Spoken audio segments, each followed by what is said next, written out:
Hi, everyone. Welcome to our devotion for Sunday, March 21st.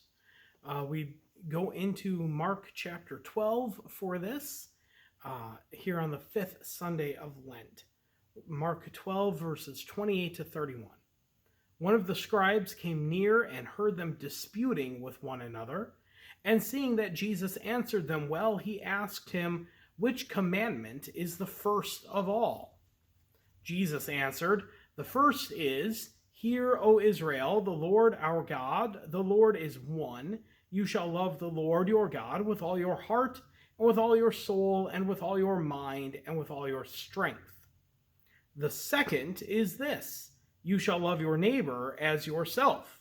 There is no other commandment greater than these." That's where our reading ends for today.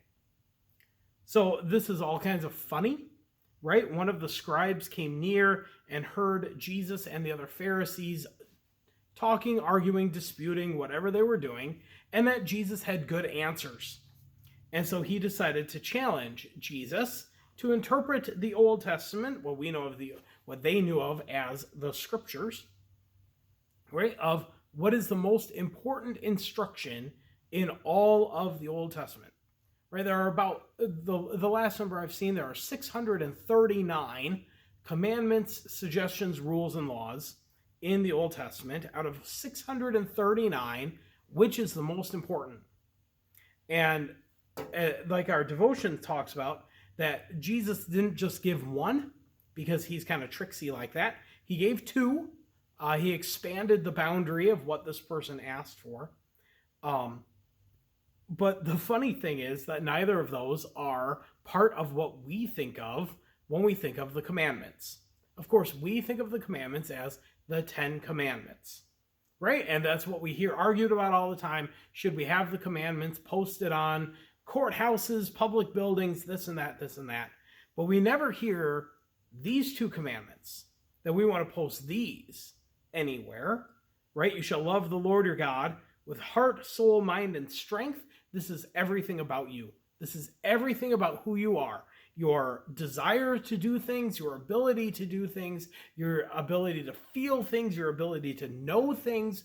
Everything about who you are should be dedicated to loving God above everything else, right? Of everything else is only loved and cared for based on its relationship to God. And then Jesus says that the second one is, you shall love your neighbor as yourself.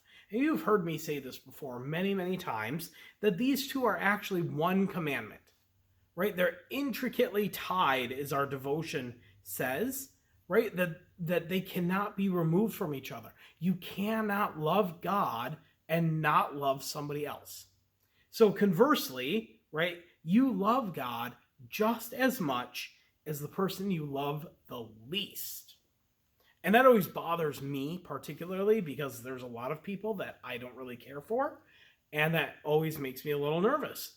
And that means that I have to work on this idea of what does it mean that I love God through my interactions with other people?